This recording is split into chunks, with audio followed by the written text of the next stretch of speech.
So this vad is intended for the Eilim in Yeshiva Gedola and people who associate themselves, such as yourself.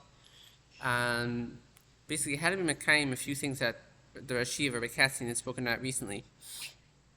Rabbi Katzin said in the last vad of Summer's Man, he said the following. He said that a Ben Torah needs to be a Ben Torah even when he's away from the Sefer.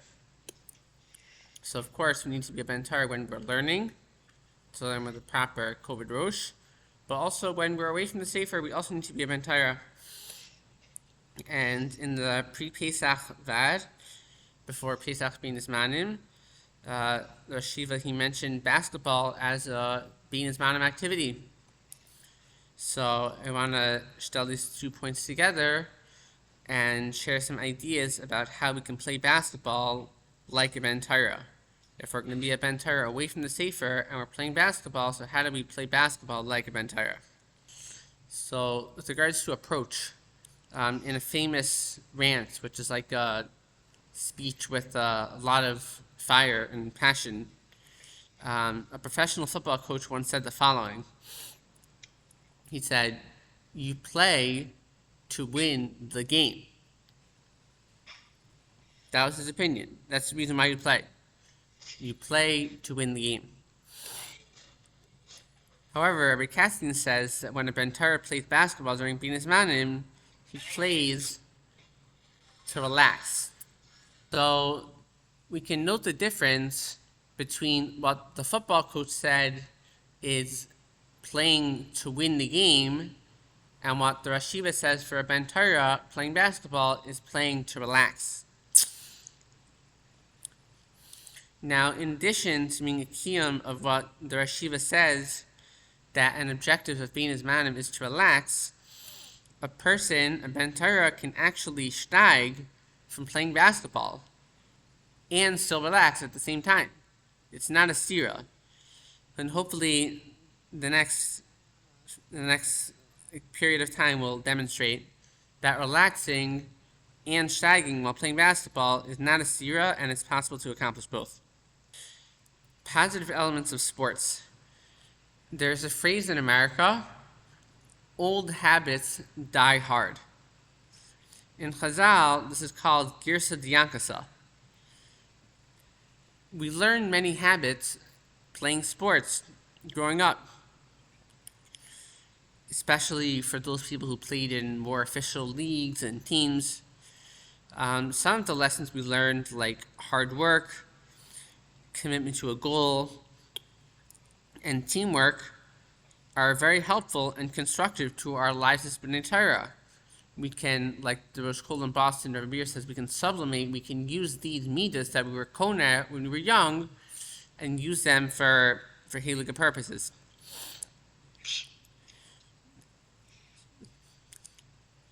However, some other middos that we may have learned from sports, like glorification of the self, which is basically gaiva, the value of the I, are not helpful in our aliyah as B'nai Torah. So on the occasion that we play basketball or other sports on Fridays, Erev Shabbos, or during Binas Manim, so hopefully we can be mechazik the good areas that we learned, the helpful areas that we learned, and be misakin the unhelpful areas with just a small degree of mindfulness, with just keeping a few small points in mind. So first nakud I'd like to talk about is dress, what we wear. A Ben Torah can maintain surah by dressing like a Ben Torah who plays basketball. Now, what does that mean? So I was once present when a bacher asked the Rashiva at Shalosh Shuddis in front of several people about what clothes this bacher should wear when he's on a vacation that involved walking. So the Rashiva, he told this bacher he did not need to wear a white shirt, but he should wear a shirt with a collar. That was the Rashiva's Hadar, that if a person is doing some sort of physical activity, he does not need to wear a white shirt, but he should wear a shirt with a collar. And personally, I take this approach. I have a special polo shirts that I wear, lightweight, that has a collar that I use while I play basketball and mow the lawn and other activities. Well, you meant even while playing sports. Yeah, so I didn't ask the Rashiva about whether playing sports person needs to wear collar, but I still this principle too. I think that's using some das. I think that this is what the Rashiva would hold in this case. But certainly, Wow. you're welcome to ask your father what his opinion is on this. By dressing to a certain standard while playing basketball, even though the clothes are cool and allow for flexible body movements, we're setting the tone by dressing to a certain standard that we're not hefker on the court, but rather playing basketball is chilek of our avodas Hashem is b'nei Torah, as we'll see more below. And for sure, wearing a yarmulke and tzitzis, according to the general minig that people who play sports wear tzitzis, also reminds a person of his mission in a subtle but important way. So, Ali, if you are eyeing into the shaila anymore and hear any other opinions, you're please welcome to let me know. Oh, that wearing a collar shirt. Yeah. I didn't think the person who asked the question it sounded like was asking like walking. Right, but the point is he was doing a lot of walking and it was a hot day. Like in a public area, the guy was walking. Yeah, in a public area. They were like playing sport, basketball, in like a private gym, maybe. I don't know. It's not the minig oil to wear collared shirts. Okay, well, thank you for bringing that to my attention. I don't remember anyone wearing a T-shirt, but I may be wrong. Certainly, I don't remember people wearing a T-shirt with with the logo. Usually, T-shirts have some sort of logo. One time, when I was visiting my Rav, whose name is Rabbi Miller, at his home in Baltimore, he had just come off of the exercise machine, and we had a conversation. He was just wearing his undershirt and his tzitzis, and that's it.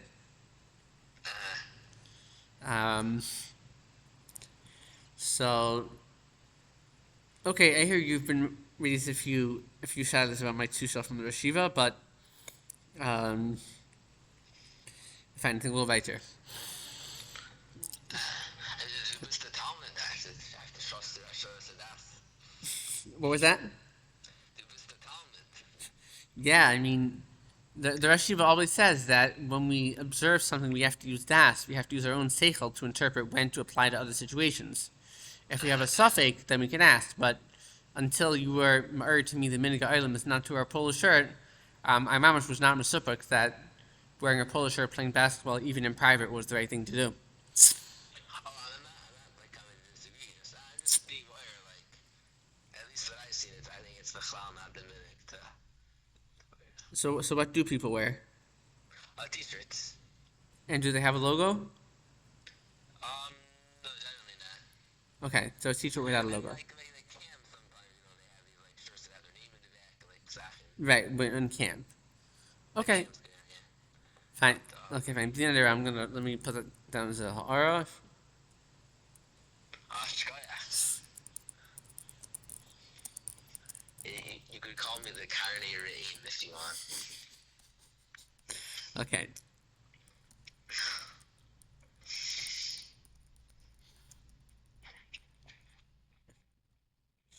Okay, it's good to, I'm here I haven't played sports with the item in like 2 years, so it's good to speak to someone who's more in the field. Like Merav Miller, he once told me by Kashrus, there was a shaila about a certain hechsher in Boston, and he used to be in Sharon, which is in the area, and he told me his opinion, but he said you should ask Rabbi Beer, the Rosh Kollel in Boston, and the Rosh Kollel said I should not eat from this hechsher. So my Rabbi said it's always good to talk to people who are on the ground. Talk to people who are there with the people there with doing the experience. Okay. Next area is Tikkun Haguf. While playing basketball, a person can achieve what's called a Tikkun Haguf. This is the lashon of the Maharal to Avos Parak Beis Mishnah Beis. some sort of fixing for the body.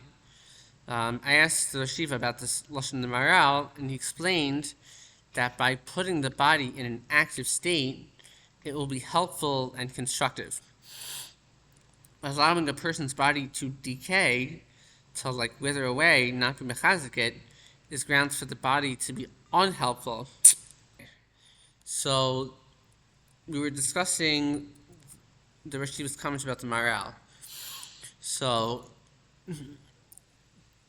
the Rosh Yeshiva explained the Maral that if a person's body is allowed to decay and he's not mechazik the guf, then it's grounds for the body to be unhelpful in its partnership with the neshama to fulfill the person's mission on the earth. Like the Sefer Chinuch says in Parshas Shmini, the guf, the body, is the vessel to carry out the neshama's will in this world. So therefore it's important to mechazik the guf. My other shir talked about the Sefer Chinuch Shitas about eating kosher helps out the body, but also physically activating the body, exercising, running around is good for the body. So when we play, let's play hard. When we are playing, we should try to exercise our bodies to achieve the maximum tikkun haguf. If there's an opportunity for a rebound, let's go and jump for it. Try to grab it. If there's a chance to cut to the hoop for a layup, so make a run for it. This will maximize the benefit to our body by putting it in an active state and give us enjoyment as well.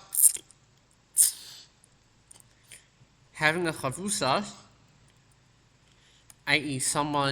another person to play with, or a group of people, is a great method to push oneself to play hard. I can say for myself, when I play with someone else, I'm much more active than when I'm just playing by myself. So if it's possible to play with someone else, it's always better. One note about staying safe while playing basketball. A physical therapist in Muncie, people who work with injured people, informed me that most of his new patients enroll after Chol Hamoed. So the physical therapist explained to me, Pshat, how come he gets so many new patients after Chol Hamoed? He said it's because Rebbeim, Balabatim, men who don't play sports during the year, they have time off Chol Hamoed, and their kids are playing sports, and they try to jump in with them. They try to throw a football with them, throw a baseball, play basketball. And maximize the fact that they're out of shape for sports, they pull muscles. So he gave over to me that stretching is a very important nukuda in staying physically safe while playing sports. Like personally, before I play basketball, I do a round of jumping jacks. This was a Messiah from the Sharon football team. We used to do this. And something like this just like gets the limbs to move around. Instead of just like immediately running, it gets the body somewhat conditioned to moving around, and then it's more safe to run around and play sports. And the Nakuda about baseball and softball is that stretching one's throwing arm is, I have Messiah from my baseball coach, the late Mr. Joel Peckham, that this is a very important Nakuda to avoiding arm injuries. His technique was to do something like that you would hold your glove in your hand and put a baseball in it, and then do arm circles, like swing your arm below, raise your arm from like hip level to shoulder level, do a sequence of these for maybe 3 or 4 minutes, and after then it's safe to throw a baseball or softball. But my coach was Bashita very against just like getting on the field and throwing the ball. He felt that was a very big sakana for arm injuries. Okay, so the next area is new skills. A person can practice new skills while playing basketball. For example, I realized a few months ago that my left-hand dribble was a lot schwacher, was much weaker than my right-hand dribble. So therefore, when I play basketball, even though usually I dribble with my right hand, but I always try at least a few times during the session to practice dribbling with my left hand to try to be mechazik this area of weakness. For sure, knowing and working on one's strengths is important, like the famous member from Rabbi Yerucham, or for someone who doesn't know his weaknesses, or for someone who doesn't know his strengths. But so for sure, it's important to know and work and continue to mechazik one's strong areas. But I found for myself that I was naturally shying away from dribbling with my left hand because I was weaker at it. So in order to overcome this natural tendency to avoid dribbling with my left hand, I purposely put in my mind to a few times during the session dribble with my left hand. Working on a person's weaknesses is an essential component in becoming an Adam Shalim, to becoming a complete person. A person needs to mechazik his good areas as well as work on his chesronos. And a person can achieve a dugma of this through working on the areas in basketball where he may not be as strong at and trying to improve them. Next major chelek is emes and emuna, which we're going to teach as being honesty. Eli, you learned the Gemara in Makos. The Gemara in Makos Daf Chaf Dalet and Aleph says that the whole Torah is synthesized in the following pasuk from Habakkuk. I know if I could hear you would tell me, but the pasuk is Tzadik v'emunaso yichya. A tzaddik lives with his emunah. Rabbi Beer, the Rosh Kol in Boston, teaches emunah as honesty. Rabbi Beer is saying that by being honest, a person has captured the essence, the yesod of the whole Torah. The whole Torah, the yesod of the whole Torah can be boiled down to honesty. A big way that a person can steigel playing basketball is being ehrlich, by being honest. And I will say this applies mostly if a person plays with others. This chiluk is not so nogea for playing with yourself, but for playing with others, this area is very nogea. For example, if a person playing commits a foul, even if it only mildly affects the other person's ability to shoot, it's important to call a foul on oneself. If a person does this, if he calls a foul when it's a foul, this demonstrates that even though a person is playing the best he can, but he's playing to gain relaxation, not for the grand purpose of winning. A person who's playing to relax will not have a problem calling a foul on himself and handing over the ball to the other team. Whereas someone who has a win at all costs mentality, someone who's out there first and foremost to win, is going to find it hard to call a foul on himself because he's going to want to keep the ball and be able to shoot. But a person who's playing for relaxation will be okay with giving the ball over to the other team when it's appropriate. Even if a person has a suffix if he fouls the other person, it's kedai to call the foul. Why should you have a chashash of shemetz of chayd, a small possibility of sin, transgressing the cardinal principle of Yiddishkeit of honesty in one's hand? If he's even mesupik that he may be called a foul, so he, by not calling a foul, would be passively being dishonest, so he should avoid that. Misafik, call the foul, let the other team have the ball.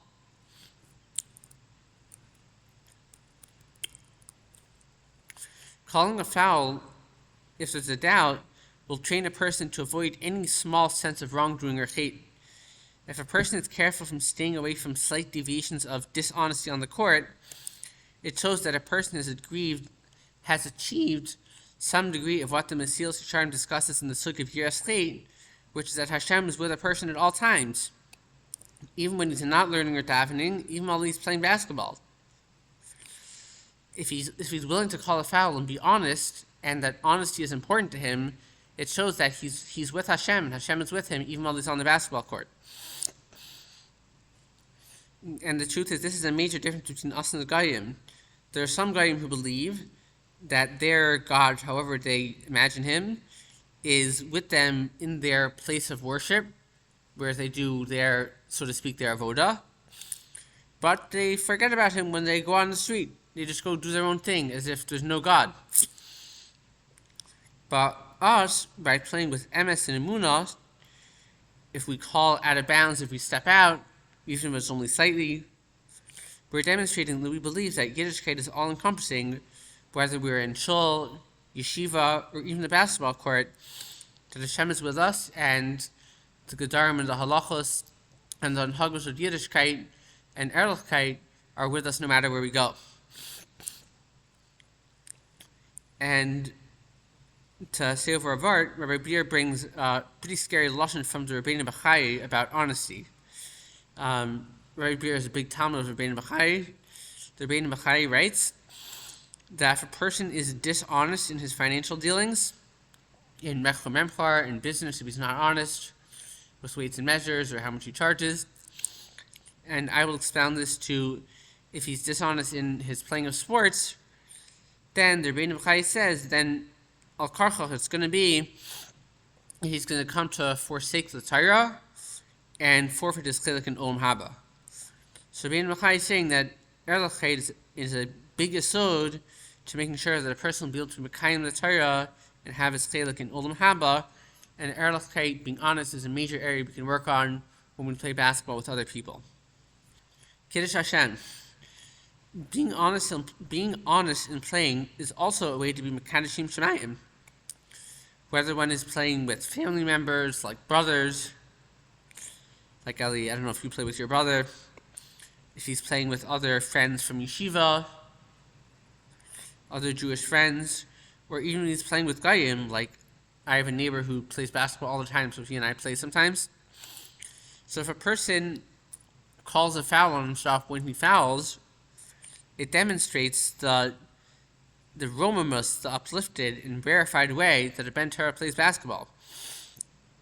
It reflects, like we spoke about earlier, that basketball is not king. That ball is not life. There's a famous t-shirt that says ball is life. So if a person calls a foul on himself, it shows that ball is not life, because he's willing to forego possession of the ball when he's not entitled to it. And it's also a Kiddush Hashem when he retains his values, when he's able to be Ehrlich, even when the sweat is pouring out of him and some of the Nefesh Bahamas, the animal instincts, could be brought out. It's for this reason that now we're holding in Sefer Devarim, later on in Sefer Devarim, Parsha Shoftim, Parachaf Pasuk Yates, gives the members of the Jewish army specific prohibitions of engaging and activating their base instincts, even when on the battlefield tempers get high.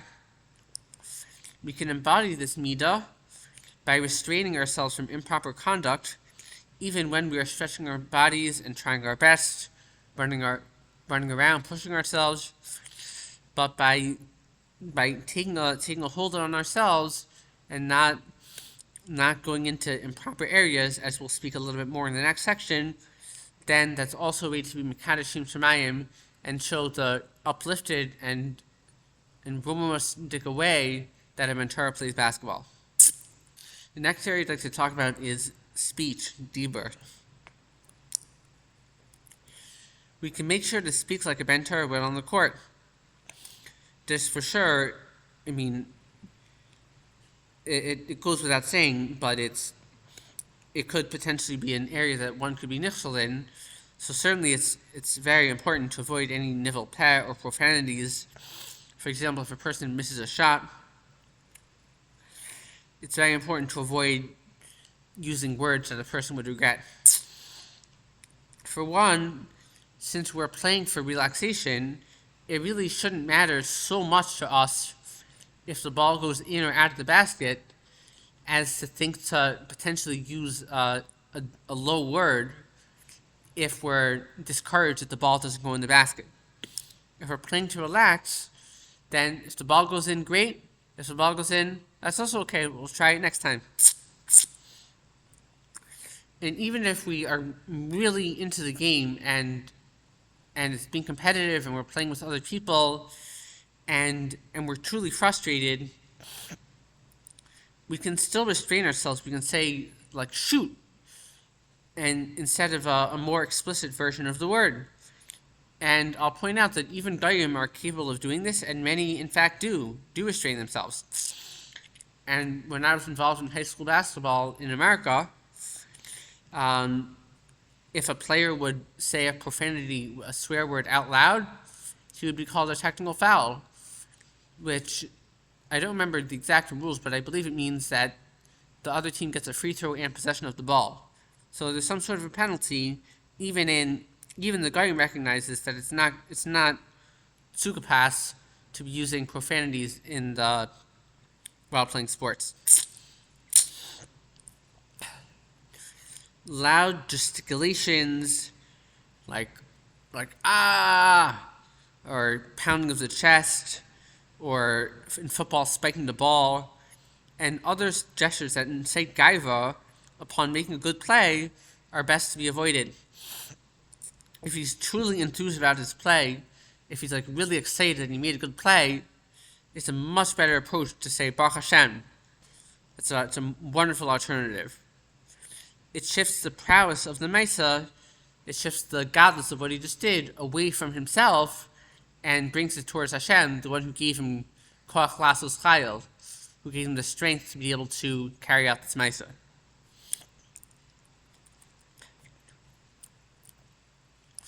Avoiding referring to the day on which the game is played as game day, which is a very common phrase in the Welt, helps scale down in size the importance of the game klape other important activities that a person is doing on that day.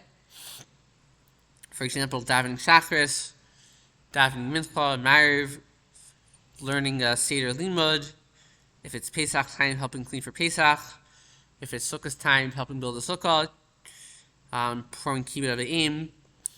So if a person doesn't say that today is game day, and instead he says, now we're playing a game, or later we're playing a game, but he doesn't encompass the whole day as being game day, then this helps scale down in size the chashivas of the game, klape the other chashiv activities that he's going to be doing the rest of the day. Now, in another realm of dimur, I want to talk about complimenting and encouraging. Conversely, we can congratulate ourselves and other people when we or others make a good play.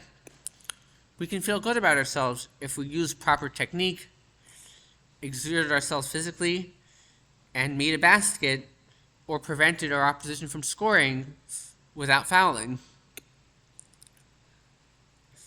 We can feel good about shagging in the realm of basketball, about putting forth good effort and making a good play.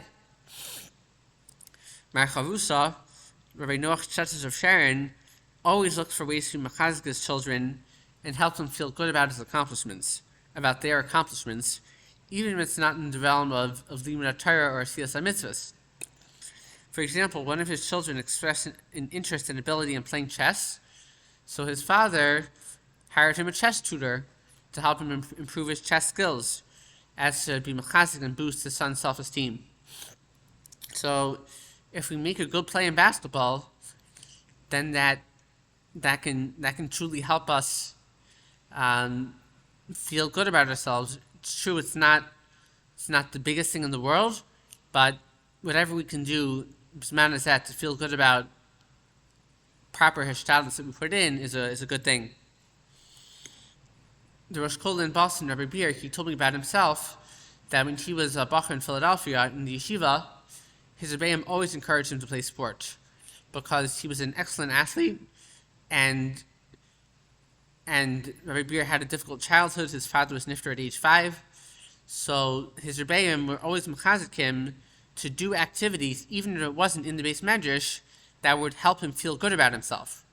And playing sports, especially playing baseball, was one way that Rabbi Beer, when he was a bacher, would feel good about himself by getting out on the diamond and playing his best. If a person tells his friend, whether he's on his team or on the other team, if he says, nice shot, that can go a long way to boosting the other person's confidence.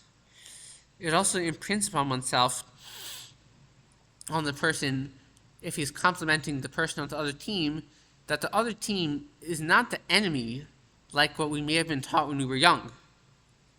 But rather, he's a person. If he's a guy, he's a Tzelem Elokim. If he's a Yid, he has a neshama. And he's deserving of respect and being commended if he makes a good play. Saying a nice shot can really go away to saying nice shot to someone who made a nice shot can really go a long way to boosting their confidence. On the flip side, if you see he shoots and he misses and he's getting upset, you can give him some chizuk and say, you'll get him next time. Try again. There's still more time left in the game. Giving someone chizuk when they're down is also a big mitzvah. Now, when is it kedai to give a compliment? So I would suggest complimenting oneself or others on good form, on use of good technique, regardless of whether the ball went in or not. Because be'emes, what a person controls is his technique. Did he bend his legs? Did he tuck his elbow in? That's what he can control. Whether the ball goes through the hoop, we're maminim b'nei maminim. We believe that there's direct hashgacha pratis on everything we do. Befrat Yidin, Befrat b'nei Torah. Hashem decides if the ball's going to go in or not. So, therefore, if we shot with good form, it was a reasonable shot at reasonable distance, and happens to be the ball didn't go in, we can congratulate ourselves. We can say, good shot. And other people as well. If we recognize other people that they were using good technique, we can tell them also that it was a good shot. Conversely, if the person shooting is a muscle, if he's like off balance, shooting with one hand, not well centered, and happens to be the ball hits the rim and goes in, so I would suggest this is not the time to say, oh, good shot. Because be'emes, he did not do reasonable hishtadlus. Right? It's true, sometimes a person can do poor hishtadlus and Hashem will bench it with results. Ball will go in. But the purpose, what I'm trying to give over is that we compliment on good hishtadlus, on good effort, good technique, not on results. Because we control the effort, Hashem controls the result. So if a person has good technique, tell them that was a good shot. And if it was not good technique, then just keep quiet and don't tell them that it was a good shot, even if it went in. Now we'd like to talk about the topic of inclusiveness. Since we are playing basketball for relaxation, like what the Rosh Yeshiva said, and not like the football coach said, which is to win the game, so therefore we can make an effort to include other people. Muscle, if there's a weaker player on our team who, when he shoots, he usually misses, we don't have to keep the ball to ourselves the whole time. We can give him the ball once in a while, let him shoot, let him feel part of the game. Kobe will make it in, but even in the busted rules that he'll miss, in the likelihood that he'll miss, still he feels good about himself. He feels like it's worth him showing up, that he got to shoot, he got to practice his shot a little bit. And even if he misses, the chesed that we do for such a person far outweighs the loss of the ball not going in and the ball going over to the other team. It's much more kedai cheshbon to let this person who's not a strong player, let him have the ball, handle the ball, dribble, and shoot once in a while. Also, if we're playing with other people and we realize that we're a stronger player than our opposition, so it's okay, we can give the other person a little space. If he's not such a good dribbler, we don't need to pressure him and steal the ball from him. Even though my Rav Rabbi Miller says it is mutter to steal a ball in basketball. But if we're playing for relaxation, we'll let him dribble the ball around, let him pass the ball, let him take a shot. Doesn't mean we give him an open layup, but we can certainly give him some level of defense. But we don't need to put forth our 100% aggressiveness if we're playing against someone who's weaker. We can let him dribble the ball, let him pass, let him shoot, let him feel good about himself, and soon enough it'll be our turn and we'll be able to have the ball and shoot ourselves. The next chilek which I'd like to be marviach on, I'd like to expand upon what I spoke about earlier, is the concept of bitachon. As I mentioned before, as I referenced above, playing basketball is a great time to work on bitachon. We may have been trained to think that if we use proper technique and got a lucky bounce, then the ball will go in. We can train ourselves away from this mentality and towards the mindset of bitachon by believing that, yes, of course, we need to use proper hashtadlus, proper technique to do our part for the ball to go in. But ultimately, the ball will go in if Hashem decides it will go in. Like we spoke about earlier, we're Yidden, we're Shomer Torah mitzvahs, we're B'nai Torah, we have Hashgacha parts on every action. If Hashem decides the ball will go in, it will go in. If Hashem wants us to have the experience of missing, then it won't go in. So, a person, the way he was trained, maybe think that if he shot it and maybe it wasn't exactly the right technique and it bounced on the rim and it went in, so you may think it's a lucky shot. But saying that it's a lucky shot totally takes Hashem out of the picture. Makes it seem like it was random. If a person is I'm not saying a person needs to say this every time he makes the ball in the basket, but if a person is thinking to himself, wow, that was a lucky shot, it's a much, much better nusach to say, Baruch Hashem, it went in. Hashem decided the ball should go in. This puts Hashem in the picture. This brings Hashem onto the basketball court. Again, I'm not saying a person needs to say Baruch Hashem every time the ball goes in, because that would be a stira to what the Rashi was saying, that playing basketball is to relax. But if he's anyways thinking that it was a lucky shot, which is training for poor hashkafa in emunah bitachon, belief that the ball went in because of just random happenstance, then I would say nearly it would be an appropriate time to a person to actively tell himself, the ball went in because Hashem wanted it to go in, Baruch Hashem went in. And if he's disappointed the shot did not go in, especially if he's feeling frustrated, then he can say, Gamsul Tova, Hashem decided it's in my best interest, the ball should not go in. Hashem wanted me to have the experience of seeing the ball not go in the hoop.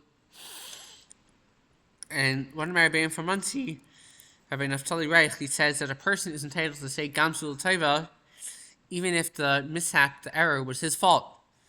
For example, if he shot from way too far out of his range, he can still say that it was for the good that he missed the shot. Now, a person could ask the following question. If a person says it's a lucky shot, maybe he means that his mazel caused the ball to go in. So I spoke about this with my Rav Miller, and he said that if when a person says it's a lucky shot, he has in mind that his mazel caused the ball to go in, that is an appropriate use of the word. But if he's just saying lucky shot as in it was random, then it's best to stay away from it, and much better to use a different nusach like Baruch Hashem, the ball went in. Playing basketball is also a great time to work on cheshbon and nefesh. Most every maisa in any context has some good parts and some parts that can be improved.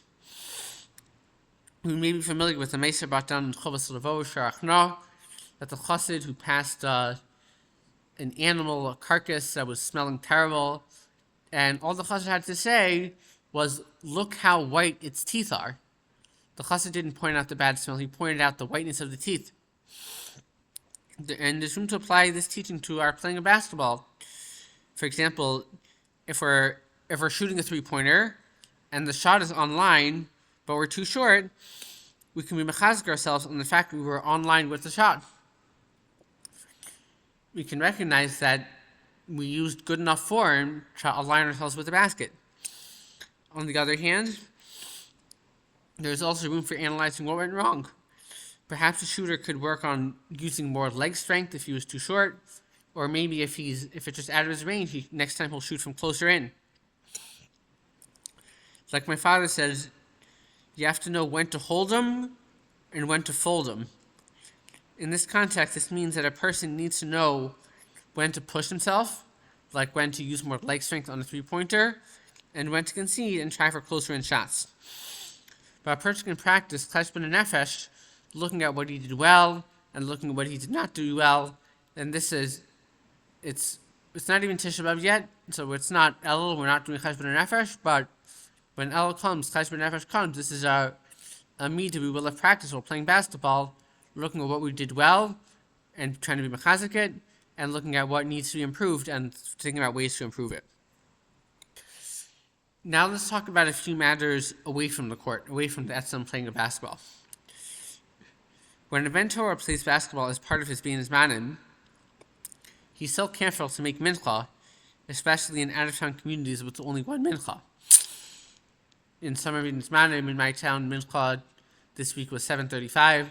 So if he's playing basketball in the later afternoon, he makes sure that he finishes his game or starts his game early enough that he can take a shower appropriate for the 9 days, have something to eat, and be able to make it to mincha on time. A ben Torah does not play basketball all day because he makes time for other important obligations or commitments, like some of which we spoke about earlier, cleaning for Pesach, building a sukkah, kibbutz av aim. He's not going to play all day because there are other important things that he has to accomplish during bein zmanim, certainly in addition to keeping a learning seder and davening. A ben Torah does not play on Shabbos or Yom Tov, out of respect for Kedushas Hayom. The Rosh Yeshiva organized a program where youths as young as age 8 in Woodmere refrain from playing sports on Shabbos out of the Kedusha of Shabbos. So I'm sure Kal V'chomer, the Rosh Yeshiva, would suggest that also tenured B'nai Torah, like ourselves, not play basketball on Shabbos, even if it's in the Erev. To paraphrase what my grandfather, Mr. Harold Leon Brainin, said, that many activities are appropriate in moderation. Basketball, played during bein zmanim, in the proper tzura and the proper timing, can be one of these activities which are appropriate in moderation. There's a nikud about a kursa tov. If a person is playing on a court at home, if his father helped install the court, he can thank his father for helping installing the court, or buying the hoop, or buying the basketball. If a person's playing at a public court, then he can, even if there's no one for him to thank personally, but he can at least do the minimal al pi Hillel, not do something that someone else would not want done to himself. If a person brings a water bottle, make sure to throw it away, or if it's a portable water bottle, take it home, because the next person doesn't want to show up to the court and have a court littered with water bottles. Like what Hillel said, this is basic yesod of Binyan al-Chavero, not doing to other people what they would not want done to themselves. No one wants to come to a dirty court, so a ben Torah will make sure to take away his water bottle when he's done playing. Now, after play basketball is time to take a shower. When we take a shower, with a small amount of mindfulness, we can have in mind that not just that we're getting the sweat off our body, but that we're being clean to be only lifnei Hashem at our next tefillah. And could also be a nekuda of Binyan al-Chavero if we have body odor, to remove the body odor so that when we sit with our family at supper, they'll be able to sit with us comfortably. Now we want to see over a halacha about showering during the 9 days. Certainly, if you have a different Masarah from your father, certainly you should not feel mechuyev to take on what I was taught. But just for the benefit of myself, to chazar it over, I want to say over about showering during the 9 days. So my Rav Miller, is that if a person played a full game of basketball, sweated his whole body, then he can take a full body shower quickly in cooler water, preferably without soap. Again, for a 9-day shower, you can shower the full body at once, cooler water, quickly, preferably without soap. But if a person is playing basketball on Erev Shabbos Chazon, then the halachos of showering on Erev Shabbos Chazon apply, which my Rav told me that person is allowed to take a full body shower with hot water and soap on Erev Shabbos Chazon, whether or not he's sweaty. To summarize, we might have thought that playing basketball was a break from yeshiva, like chofshi or chofresh. The basketball is a break from our avodas Hashem. Actually, as we hopefully demonstrated, basketball can be the modality that a Ben Torah can steig in the middos of emes, by being honest, bitachon, by remembering the ball goes in if Hashem wants the ball to go in, chesed, by saying kai word to other people, seder, by keeping a seder hayom, and yiras fate, by calling a foul even if he's only in doubt that he fouled. For sure, Be'ez Hashem, basketball played in this ofen will prevent some Rabbeinu Zmanim from being chas v'shalom left, like the Rosh Yeshiva warned it could be tefkeris. Rather, it can be a siba, or playing basketball amidst all of our other important activities being Zmanim, can be a siba for aliyah and shagging, and that being Zmanim can be a true link between the previous Zman, summer Zman in this case, and the next Zman, El Zman. May we all be zochet to use all of the avenues that Hashem provides us. Basketball is being one of them for aliyah and avodas Hashem, and as the Rosh Yeshiva said, we should enjoy our bein Zmanim. Now that is the end of the shir.